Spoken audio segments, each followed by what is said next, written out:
So in 2000, I was working for the Centers for Disease Control during my postdoctoral research, and I was working in a lab on Ebola virus. And during that time, there was an outbreak of Ebola in northern Uganda, and I was sent as part of the second team from the CDC to help respond to that. And that outbreak at the time was, by the time that outbreak finished, it was the largest outbreak of Ebola that we had on record until the current one. And I think the reason that outbreak was contained so quickly and so well is that there was a great hospital in the area called Lachore Hospital, and it had a lot of respect for the local community, and the local community had a lot of respect and trust in that hospital, and that allowed people to be willing to turn themselves into isolation, because that's a really scary thing to do, to be willing to go to a hospital and say, basically, I'm coming here and I'm willing to die here. And I know that the way I'm cared for is going to be different than what my culture expects. So that's a difficult, kind of an ethical quandary related to Ebola virus, and one that was dealt with really well in the outbreak that I was in, I think. The current outbreak is enormous, right? Probably at this point in time, over 5,000 people have died of Ebola. There have been a few cases in the United States.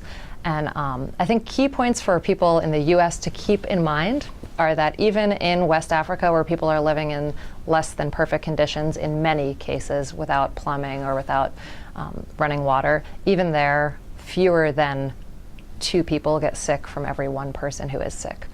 So that means if I'm sick, I might infect 2 other people, and if someone else was sick, they might infect 1 other person.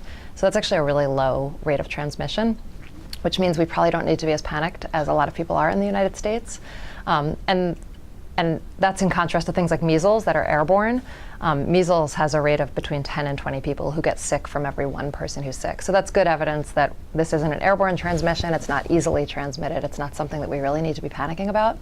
The fact that those 2 nurses in the US did get sick, and they're the only ones who got sick, now we know that they were really exposed to bodily fluids by cleaning up after a person who was severely ill, and that's why they got sick. So that's horrible, but not something we need to worry about here.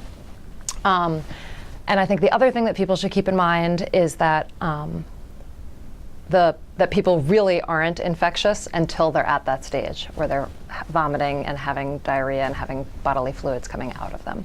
And that's kind of goes hand in hand with that low number of infections and with the fact that in the US only nurses have been infected.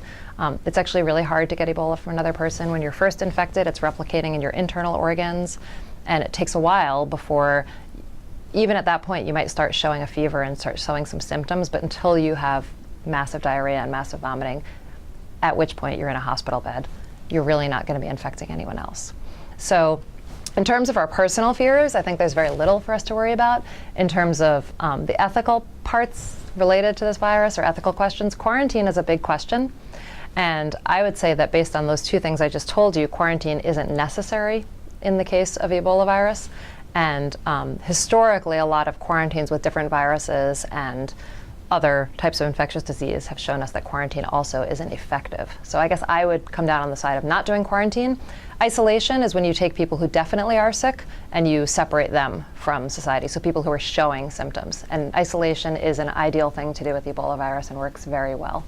And like I was saying, the case that I was involved in, Lachore Hospital in Uganda, that's what they did. They did it really well, and it shut down the epidemic within 4 to 5 months. So.